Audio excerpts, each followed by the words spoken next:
అనే ప్రశ్న వచ్చినప్పుడు వర్క్ చేసుకుంటూ ఇవాళ మేమందరం కలిసి ఆనందించేలాగా మీ అందరూ కలిసి ఆనందాన్ని పంచుకుంటూ ఇటువంటి కార్యక్రమాన్ని చేపట్టినటువంటి మీ అందరికీ కూడా మన యొక్క శ్రమే మన యొక్క జీవన ఉంటారు ముందు భవిష్యత్తులో పైకి ఎదగటానికి కారణమవుతుంది. కాబట్టి అదొక్కటి గుర్తుపెట్టుకొని శ్రమ ఏవ జయితే, శ్రమ మాత్రమే మనల్ని ముందుకు నడిపిస్తుంది, బద్ధకం ఎప్పుడు మనల్ని వెనకే ఉంచుతుంది. కాబట్టి ఇదే ఉత్సాహంతో ఇదే ఊపిరితో మీ పిల్లల్ని కూడా చక్కగా చదివించి ఒక గొప్ప స్థాయికి తీసుకురండి. మీరు ఎలాగైతే మీ గురువుల్ని గుర్తుపెట్టుకొని వాళ్ళు మీ పిల్లల్ని కూడా తీసుకొచ్చారు, వాళ్ళకు కూడా ఆశ్చర్యం ఇస్తుంది.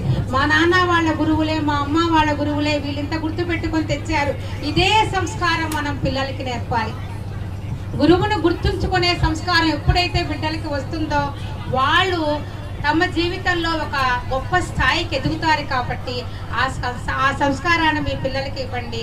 మీ పిల్లల యొక్క ఉజ్వల భవిష్యత్తుకు మీరు దోహదపడండి. ఈ అవకాశం ఇచ్చినటువంటి అందరికీ కూడా నా ధన్యవాదాలు.